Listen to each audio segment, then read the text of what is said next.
Hello everyone, and how's it going? Today we are going to look at the Google File System research paper. The research paper is quite lengthy, it's around 15 pages. So I have created some short notes which we'll be going through in this video. I will just to give you a summary, like what we are going to do in this video is we first go through what is Google File System, like what was the need to create this particular architecture and everything. Secondly, like what are the aims of this projects initially, and what was the architecture where we will go through a lot of items which where we will spend the majority of our time, and at the end we will look at the results or benchmarks, like how did this theoretical concept when brought into physical form performed, right? So let's get started with it. So I will tell you high level, like what is Google File System, why is it even developed, and why do we even want to have it. When we are dealing with huge files, when I say huge files, like 600 GB, 800 GB, TBs of file, and Google particularly developed Google File System for their use case.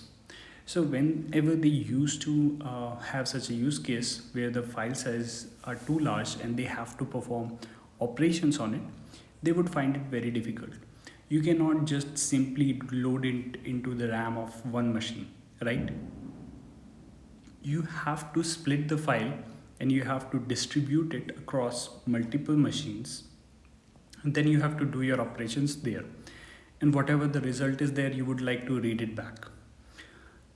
So Google built this, kind of a standardized process with which it would be easier to do this.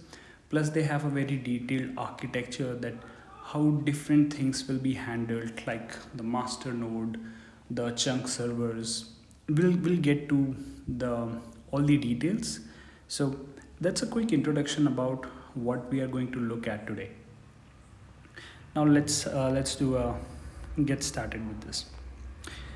First and foremost, we are going to look at the assumptions. What assumptions were made before the assumptions made by the author of the research paper before trying to develop this.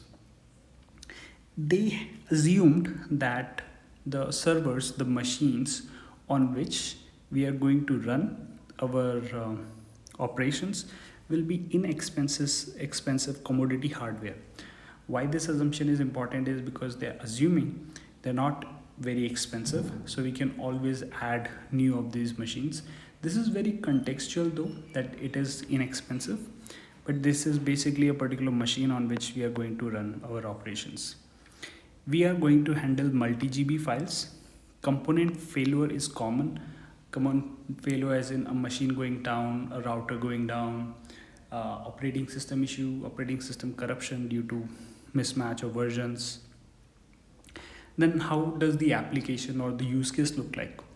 Large streaming reads, okay. Small random reads, okay. Appends dominate over writes, so it should be like 95% should be just appends and rest 5% or even lesser should be overrides. It should actually be almost 98% appends. This is the particularly the case in the real system. We will even see at the end of the research paper that this is the case. Batch writes for concurrent handling, and high bandwidth more critical than low latency. So we here our priority is always higher bandwidth and never the low latency. We do not want the result faster, but we want GBs and TBs of file handled. Okay. So this Google file system, a file system that we are talking about, newly developed file system, let's talk about what the interface looks like. It doesn't provide any standard APIs like POSIX, like I will just reference this to the research paper itself as well. So it doesn't provide any standard APIs such as POSIX, but it does provide a lot of ways to handle the operations, which means that we support the usual operations to create, delete, open, close, read, write.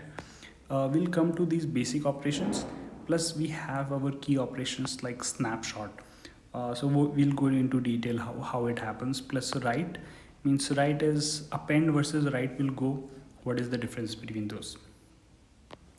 Right. So this is just a quick overview of that, like what all the particular interface can do and who will be using the interface. So the applications which will be talking to the GFS will be using this interface, to interact with GFS on the behalf of application. So just like it will look like this, that we have our application and we will have our interface. So within the application code, we will have our interface code. So this will communicate to our GFS. And this interface, this standardized modules will have the contracts on how to communicate with the GFS, right? Now, some of the most important things, I'll just quickly go through some of the terms used in this entire paper when we are trying to build this. So we are saying that we have a file. We particularly have a huge file, like I said, 600 GB or 1 TB. We are going to split this file, and this file will be moved to multiple servers, which we are going to call as chunk server. As chunk server, these chunk servers will contain the part of the file in a plain Linux file. Okay, and this part of the file that these chunk servers are storing is called a chunk. So just to iterate again, we will have files which we will split into small chunks of a maximum size of 64 MB. Each of these chunks will be stored on different machines which are called chunk server. Chunk server is an important term here, which is called a chunk server. Now, we will come to the replication as well. Lazy space allocation will come to this part, like why garbage collection in this GFS is asynchronous and how it is useful. The point why we have 64 MB chunk now, so we are going through Google file system, but apart from the Google file system, there are a lot of other file systems also out there which were out there before Google file system. So it is important to tell here why this is 64 MB while its predecessors used to have a lesser chunk size, is because when a client would be reading, when an application would be reading or interacting with the GFS, it will talk to a particular chunk server, right? And when the application wants to read data, it will be better if this particular chunk is bigger. Why? So that it's possible that a lot of requests, like let's say application wants to send like 100 requests, and out of that like 30 of those requests will go to the same chunk server. Why? Because it was big enough that it had all the data within its 64 MB.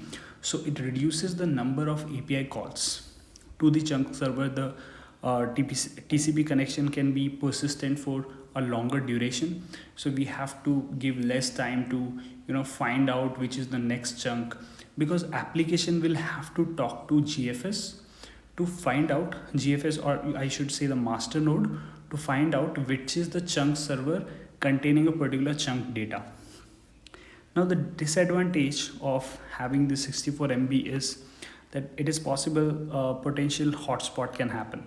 But it is a very important point here that how GFS handles potential hotspot. So it doesn't have this issue. It used to have it, which they fixed using. They maintain replicas. So there is a default 3 number of replicas that exist for each and every chunk. Plus they have jitter of their application. So every single application will not start at the same time. There will be difference of a few seconds. That makes sure that the applications which are trying to fetch the data will not try to request the very same data at the very exact time, or just avoiding something like thundering herd problem. Now let's come to the metadata. Metadata is one of the most important critical things here. The main metadata includes the file and chunk namespace. we'll get to the, so just to let you know, if you will just try to go through this research paper, it is possible that initially you will find some of the terms which are not fully explained in the beginning, but as you will keep going through the paper you will understand that those terms have been elaborated upon later. Okay, so we'll come to how file and chunk spaces are, but this is just to mention quickly that main metadata has file and chunk namespaces, file to chunk mapping, like particular file has which all chunks, and each of those chunks are in which all particular chunk servers, location of each chunk replica, plus metadata also has the operation log stored on master locally, plus it is replicated remotely onto the master mirrors. We also keep track of the historical record of operations for recovery. So like let's say if a master goes down, it will come back up with a zero data, a fresh memory. It will run through all the operation logs again since the last checkpoint, and it will get up to speed. Then it will call all the chunk servers for the latest metadata info from their side. That will give them this file chunk mapping, right? And it will again have all the data before going, which was there before going to crash. So used during master restart. Now next up, coming on the in-memory data structure. In-memory data structure in the sense like how is the data stored in the master itself. The metadata is stored in the master. So the architecture on a high level looks like this, that there is a one master and we have a lot of chunk servers.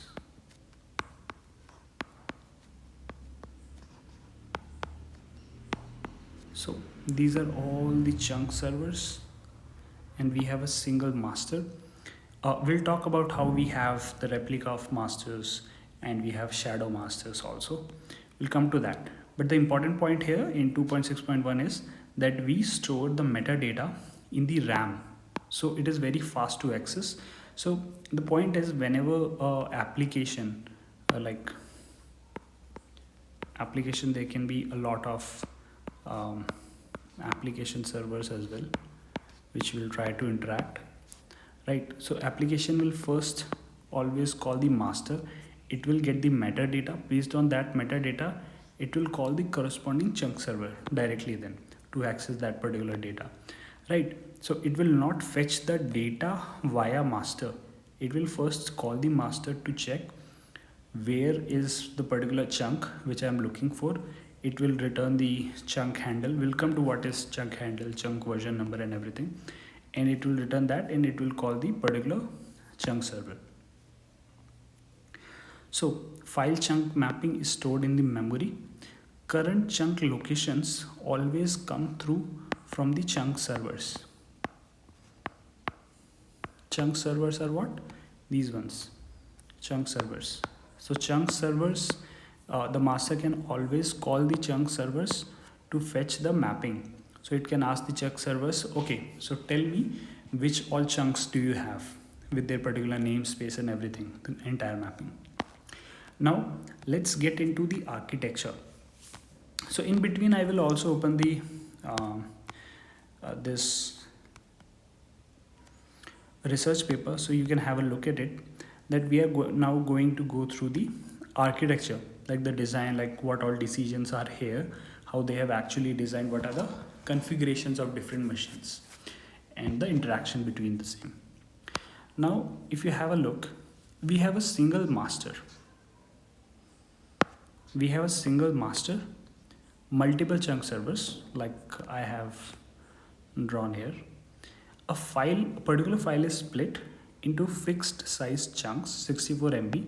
There is emphasis on fixed size chunks because just to iterate again, there are other file systems as well which do not have a fixed size chunk. They have variable or flexible size chunks. That is why each and every terminology has emphasis on it. Each chunk has an immutable 64-bit handle. This is very important. That is assigned by the master. This is called the chunk handle, right? This particular chunk handle is used to interact with the particular chunk. So when a particular client or application will call to master, the master will return the chunk handle as well. Like we will come to the entire interaction. I have like this diagram also over here, but we'll come to this in a bit.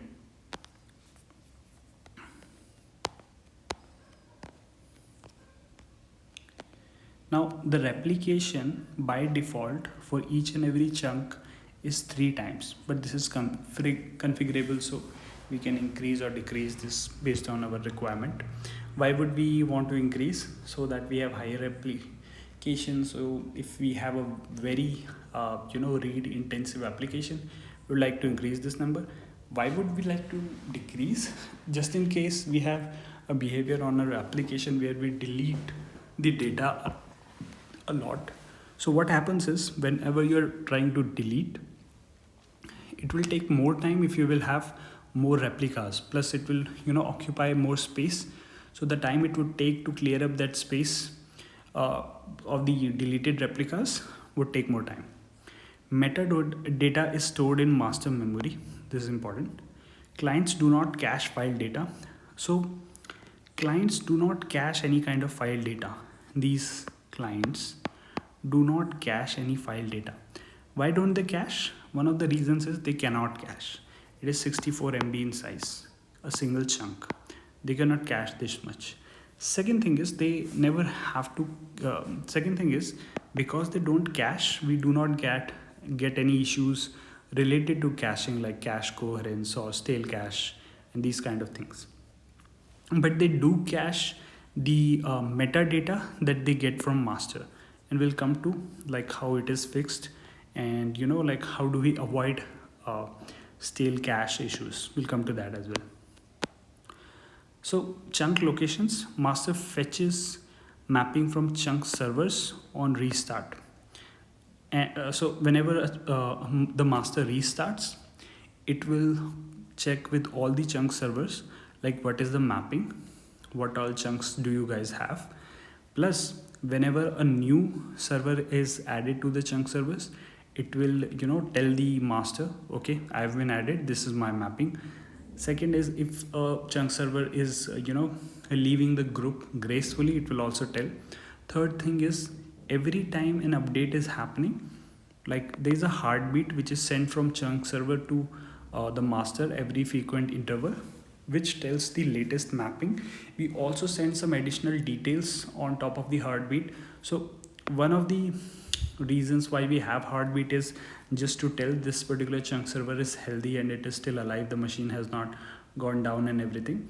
But there are other more details which we send from in the heartbeat, like piggyback on top of this is like we tell the mapping, plus we have other key details as well, which we'll come to in a few minutes. Then we have operational log. Operational log is very important, particularly for debugging and troubleshooting the issues, recreating the issues, because what all we store in the operation log is important. We store the concurrent request that came in, like 5 different applications tried to write something or read something, particularly when they're trying to write, that is where some issues can happen. So we would like to track those files and chunks and versions. So it keeps tracks what particular version of chunk we have. So we'll come to this in a second, that each chunk has a version number. Now this version number keeps increasing as the chunk is updated. This number is given to it by the master, and all the chunk and all the replicas should have the latest version number. If any of the chunk has less than the latest number, that means it will be deleted and its data will be restored by the replica which is updated. Now logs committed only when metadata is persisted. Yes, so what happens is, first of all, we make changes to the metadata. After that, we update the logs. So we have to first ensure that metadata is completely updated, means in the master local plus its replicas have to be properly updated. After that, we update the logs locally and remotely, so there will be no inconsistency. Replicated to remote servers as well, the logs. Master recovery by replaying logs from the last checkpoint. I already told that. So a little about the checkpoint is it is stored locally as well as remotely. It is stored in a B tree like structure, so it is very easy or fast to find which is the last checkpoint. Creation of this takes a few minutes to create a checkpoint, so we'll come to it like how it is done without blocking the main application calls. We keep the logs small, so this we keep the logs small. So as we said here, that replaying the logs from the last checkpoint when for the master recovers. So because we keep the logs small, it will take lesser time to do this. Plus we have the checkpoint as well, right? Which also helps in reducing the recovery time. Now coming to the consistency model, like how does GFS maintains its consistency. The file namespace mutations are atomic, uh, like same data for all the clients. So whenever writes are happening, like let's say on a particular region of the file, we have a particular chunk server here, and we have our offset here, and we are trying to write here. If we have single writes, means they are not concurrent or multiple writes happening at the same time, we will always have a defined region. But in case we will have concurrent writes, like 2-3 clients are trying to write at the same time, at that point it is possible that they leaved interleaved or mixed kind of writing, like first line is by client 1, then second line by client 2, then again third line by client 1. That kind of thing can happen, that leads to an undefined region, and write operation did not succeed. In that case it will just simply fail. These are very important. Now you might think that undefined region is unusable for the client. No, that is not the case. So GFS provides with enough data points and information that when the client is reading this data, they'll be able to tell like what happens, and they actually don't have to differentiate like which particular client has previously written this data. They can directly consume this, because whatever they want to do, they can proceed with it, as GFS allows for at least one successful write. So let's say it will happen that we have a particular client C1 and we have 4 replicas of a particular chunk server. So we ensure that each of these replicas, at least once the new data will be written. It is possible that we might have duplicates, we might have even some padding included, we might have some undefined data, but it will never be the case that the data was not written successfully.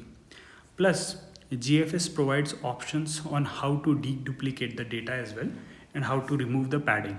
Actually, removing the padding is a very easy thing, so client can do on its own, but GFS provides methods for that as well. Now, implications on applications. So applications mostly have append operation. So this is one of the most important part, understanding the behavior, like the use case for which we are designing GFSs. The applications mostly append and not override. Like in 95% of the cases, it will happen that they will append to the file, like whatever the contents of the file are. At the bottom of it, it will append the new data and not overwrite. Like it will not go to a particular random file and will say that I want to update these 4 lines. Now include their own checksums.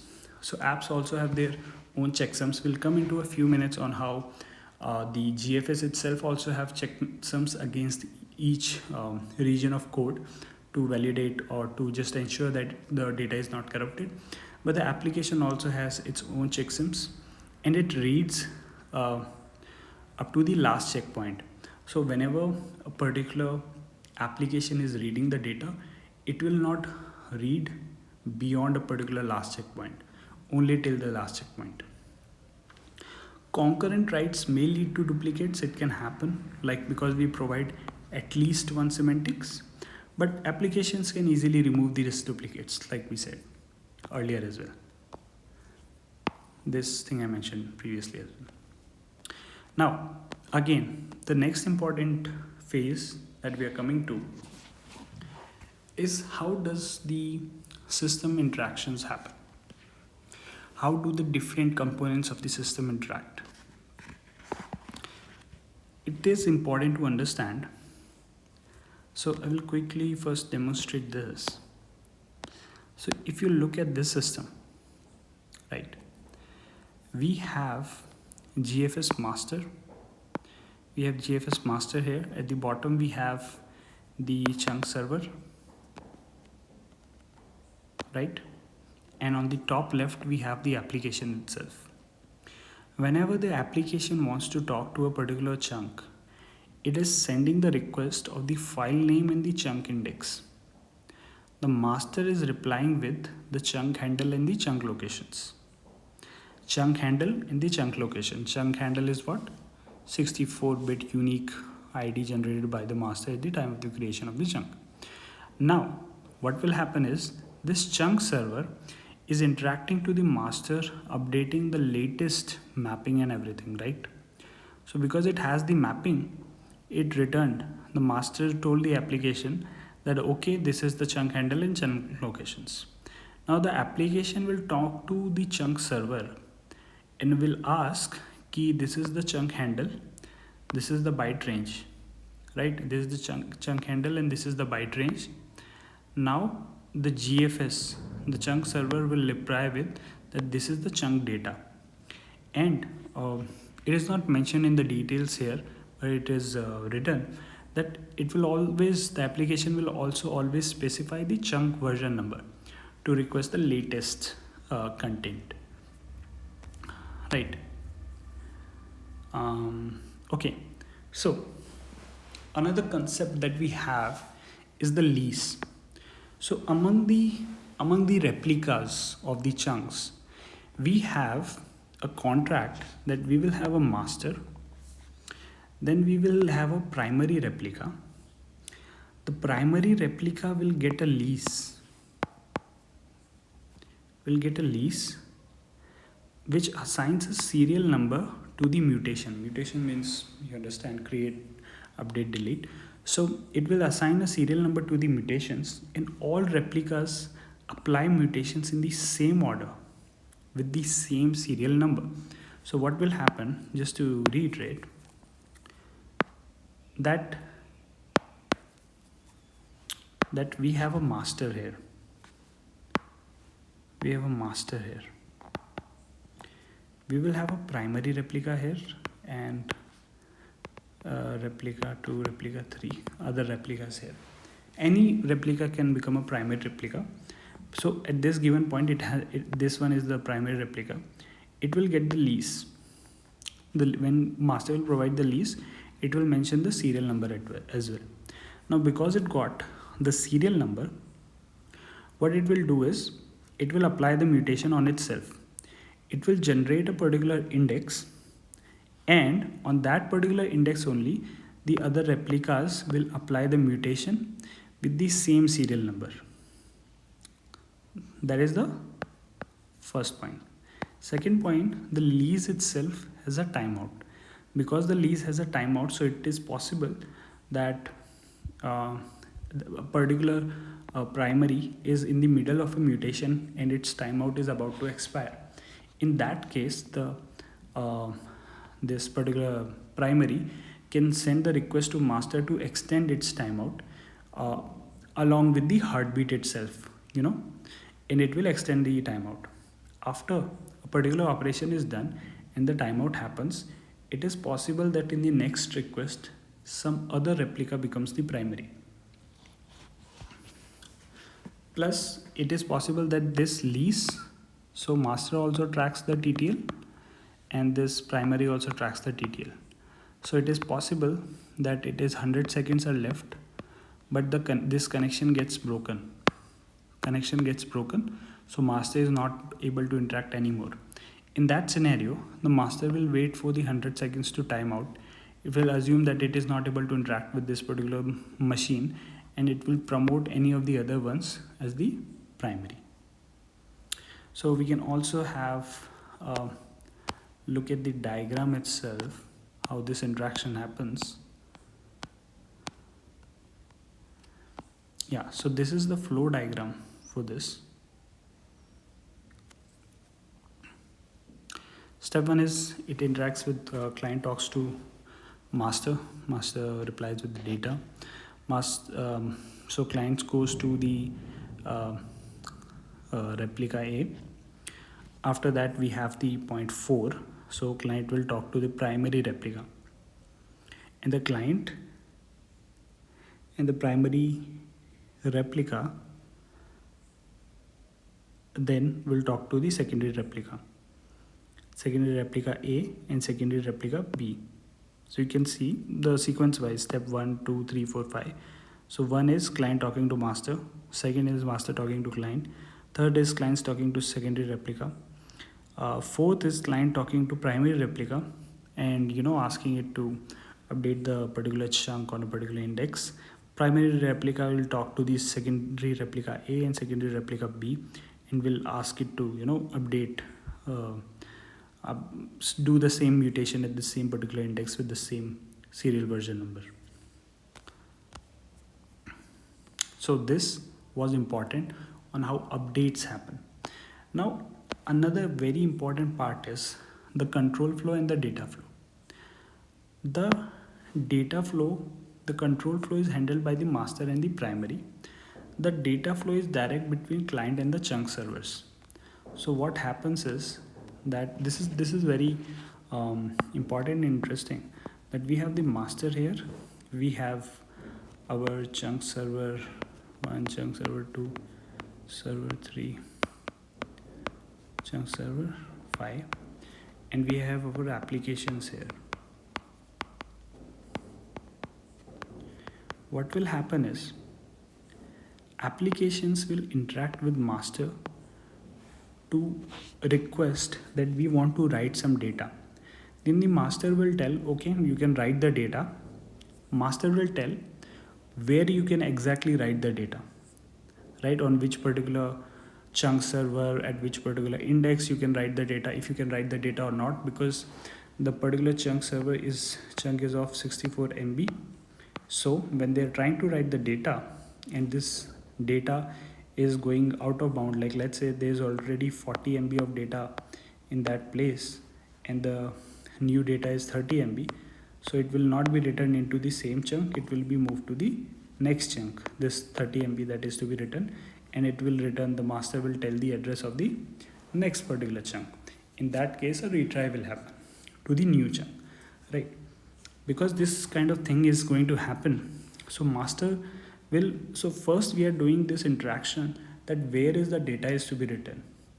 Once that is decided and it is logged in that this is the particular location where we are going to write the data, after that these particular application will send the data directly to the chunk servers, to the different replicas.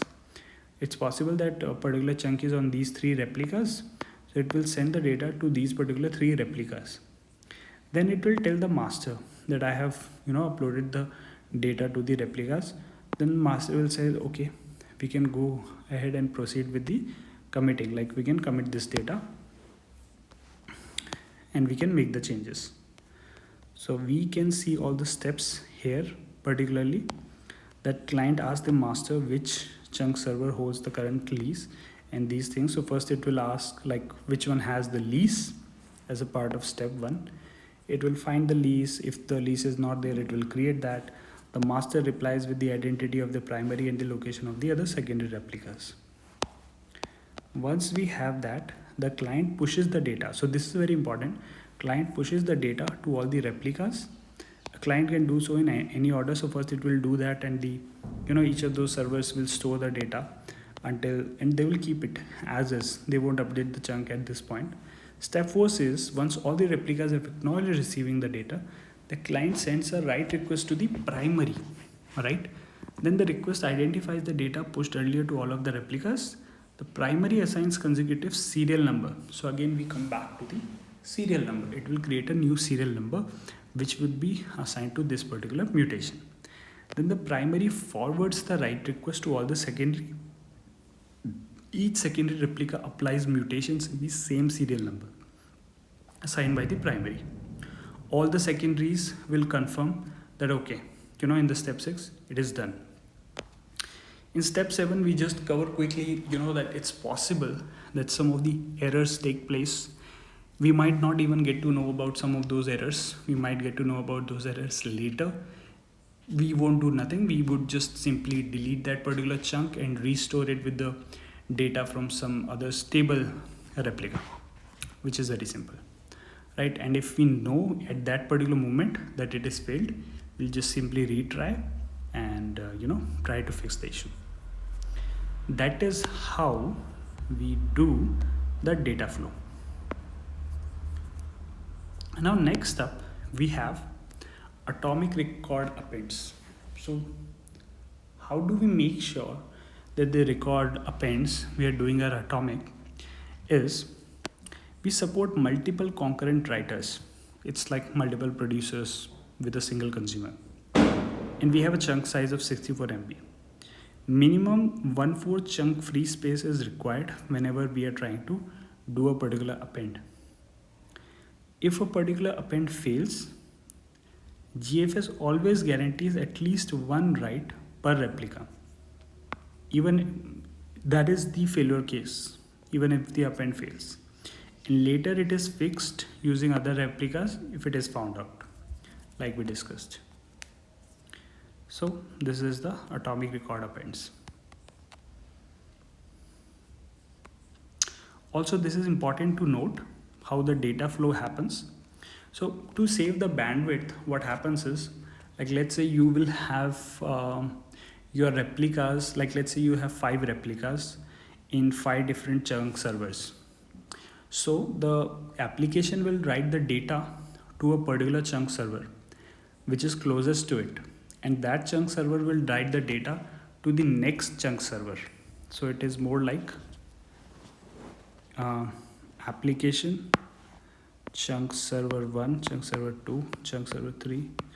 So data is flowing like this: application to chunk server 1, then to chunk server 2, chunk server 3. Why is this the case? Because it was closer to it. That is how we are doing the data flow. So data flow part covers this as well.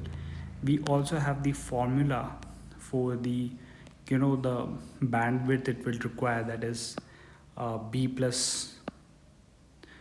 by t plus RL, where t is the network throughput and our L is the latency to transfer bytes between two machines, right? Like between these two machines. So this is our L.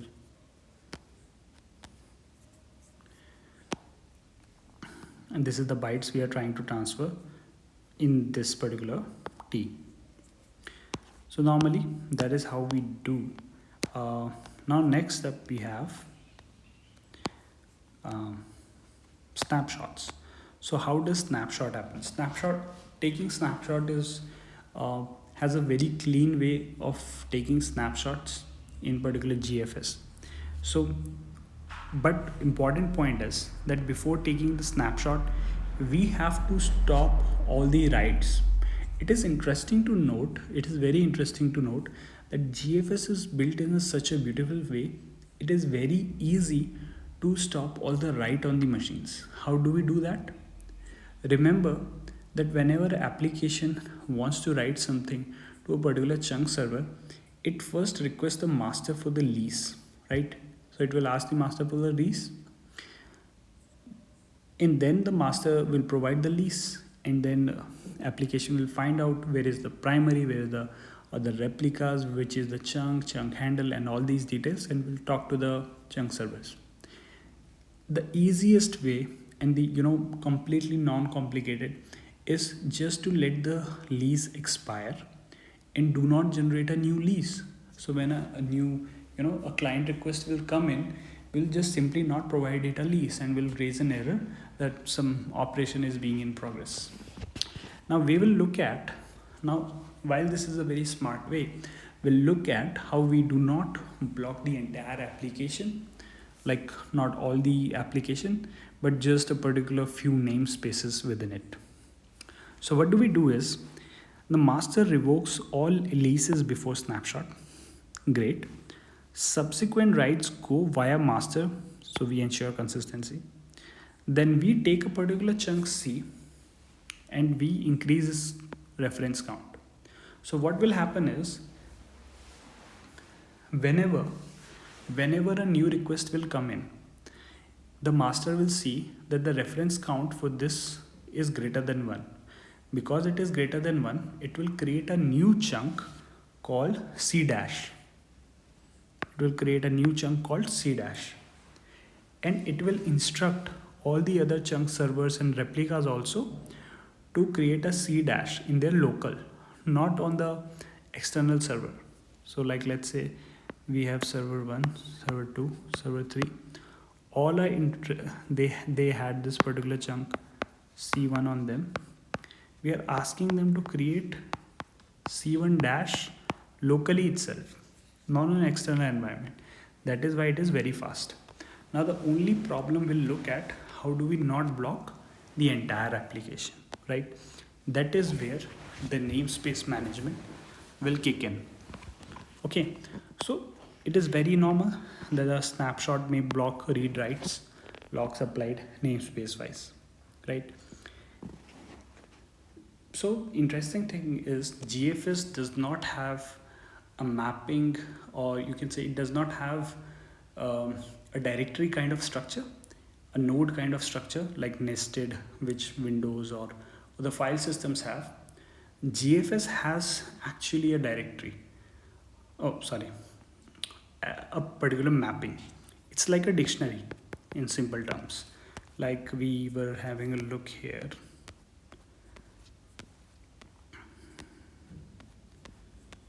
Not this diagram.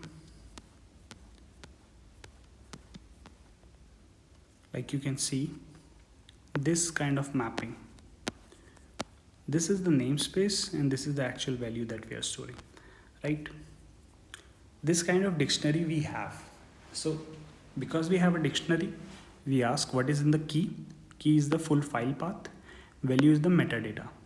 Metadata means in this particular file path, what all is stored, what all data is there for different chunks, their chunks locations, chunks replicas location. We also do prefix compression. We'll come to that. That we do just for memory optimization, so that it takes lesser volume within the memory. Now it's important to note how we are taking the locks. Read lock on all the ancestor directories is required because we want to prevent the rename while we are taking a snapshot. Plus, a read or write lock is required on the file itself, the file that we are trying to take a snapshot of, so that it prevents the modification of the file. During snapshot, the file should not be modified. Now the examples include, like, not the example, this is actually more detail you can say, is the write lock serializes concurrent create requests. So what will happen is, if you want to create files in the same namespace and the particular namespace is locked, so your request will be serialized, they will be queued up and will be executed one by one. Whereas a read lock prevents basically these things, a file or namespace from being deleted, being renamed, or from a snapshot being taken from it. In addition to that, whenever we are trying to take these locks, we always avoid the deadlocks. We first check, we are not creating a deadlock while we are taking the locks.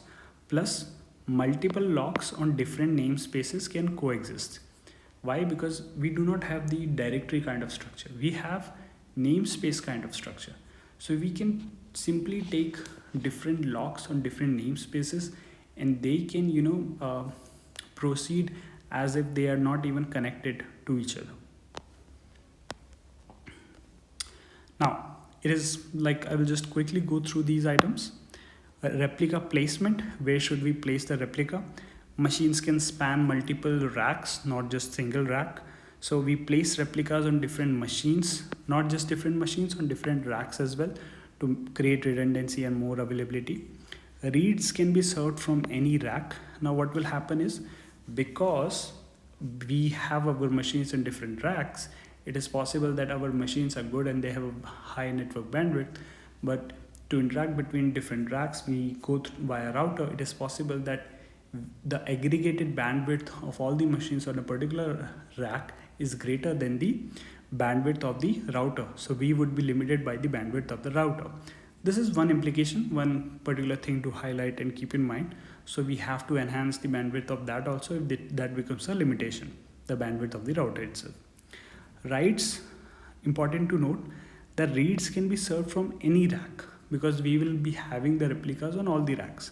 But the writes go to replicas, all the replicas. So if we have 4 racks and in each of those racks we have a replica, the write will go to each replica because we have to update each one of them. Now, creation, re-replication, rebalancing of chunks. So what happens when we are doing this for a particular chunk? What all happens? When we the factors to keep in mind when we are doing the creation, re-replication, and rebalancing is, place on chunk servers, place the new chunks on the chunk servers with below average disks usage. So first look at storage. Second thing is, limit the recent creation per server. Why do we do that? Like, let's say we already had 5 servers and we have to create a 6th server. We do not put all the new chunk on the 6th server. Why?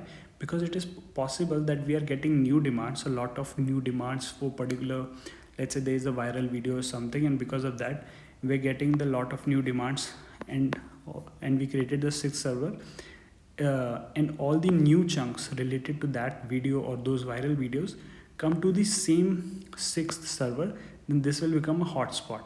That is why we'll distribute all the new chunks to different servers, not just the new one but the old ones as well. We might even shuffle a few chunks like between old and new so that we do not get a hotspot. And spread across the racks, we will try to place the replicas across the racks and even creating new chunks in different racks. So reasons for re-replication can be, why would we like to re-replicate? There could be corruption, failure, increased demand, like we just simply want more replicas. Priority, it is also more important. Now it is possible that we have a chunk C1 and we have a chunk C2. The target for C1 is 10 replicas, for this also 10 replicas. This is the target. But currently C1 has 5 replicas and C2 has 8 replicas. So C1 will get higher priority because it just have 5 replicas. So it is able to cater very less number of users compared to C2, which is just missing 2 replicas, right? So C1 will be given priority, and we will expedite the process of creating the chunk servers. So new chunk servers receive distributed chunks to avoid hotspot. We already covered that. Now garbage collection, again one of the most important things, and I really like deep diving into the garbage collection. Garbage collection in GFS does not happen immediately. It happens asynchronously whenever the master gets time or is relatively free from catering to the client requests. So what happens immediately is, whenever a file is deleted or a chunk is deleted, deleted files renamed with special prefix. So from user side, always a file will be deleted, not a specific, just a chunk, right? Master scans and deletes hidden files and often chunks. So we rename with special prefix, plus we drop the references. So there will not be any file which will be referencing to a particular chunk. So what will happen is, master will run a background task which will fetch, in the heartbeat itself, the chunk servers will tell that we have these particular chunks which are not referenced by any kind of file. So master will say, okay, if there is no file which is referencing these, you can simply delete these. Advantage is that of this process, advantage of delayed or asynchronous reclamation, or you can say garbage collection, is that it scales well. It prevents accidental deletion, like somebody deletes something and it won't go away in few minutes, or it won't go away immediately, because we are doing async deletion. And plus it performed well when idle. Disadvantages, because when we have high delete workloads, like we have a particular application use case which deletes a lot, so it will create a lot of uncleared garbage that is there, and though that space will be taken just unnecessarily. There can be small disks sometimes, so reclamation will be slower. To fix this, to handle this particular disadvantage, what we can do is reduce the replication factor, plus we can decrease the reclamation window, which is default 3 days. We can bring it to like half day or something, if that is our pain point, right? Now next up is stale replica detection. How do we detect a stale replica? Whenever a master sees, so like I mentioned previously, we always have a chunk version number. Whenever we update a chunk, we create a new chunk version number, right? So it is like, just for simplicity, I'm writing like version 1.0.0, 1.0.1. So let's say this is the most recent version, and this is present on 5 replicas, but one of the replicas had this. So master will say, because this is not the latest version, so we are going to get rid of this. We will delete this. We will restore this particular replica, means we will do re-replication, and we will replace this replica from using the data from one of the good replicas of v 1.0.1. On the other side, it is possible that it sees a higher version number, so it will say this is the correct version number, and then again delete the previous ones. That is how it can do. Now next up, it also checks these numbers whenever it grants leases. Outdated chunks are deleted. Now coming to fault tolerance and diagnosis, like how is troubleshooting done? So it has a very high availability. So we have fast recovery. Why? Because master recovers via chunk server mapping. It can always call the chunk servers and get the mapping. Chunk server failure tolerated via replicas. So it has replicas, it doesn't matter. Master also recovers fast. Why? Because it can always run through the entire log since the last operation log, since the last checkpoint, and can get back to the same point. Second thing is chunk replication. Across machines and racks, we are doing rebalancing to avoid hotspots. We have master replication also. There are two things in this. One is we have master replicas, right? Exact replicas. So it also runs the operation success. So what happens is, whenever we are doing particular logs, only when these particular logs are done on the local plus the master replica, we consider the log is successful and our operation is successful. Log plus checkpoint stored in replicas, in all the master replicas. So we can do recovery by these. Plus we have master shadows, which allow read but with a little staleness. I'll tell you how we handle staleness in this case, where this is the scenario. So staleness on the chunk servers is fine, because we mostly do append 95% of the cases. So even if the data is a little stale, we will have a TTL of the lease. After some point, the client will request a new lease. It will point to the new data. By that time, we will have the updated data. So chunk server staleness issue can be ignored. Second is master staleness, the metadata. How do we deal with that? That can also happen. We simply do what is, we rerun the operational log which is on the master on the shadows as well. So it helps in building the entire, or removing the staleness by building the fresh metadata. Next up, we have the data integrity. How do we make sure that the data that we are fetching or storing has not been corrupted? So we ensure checksums are maintained at each chunk server.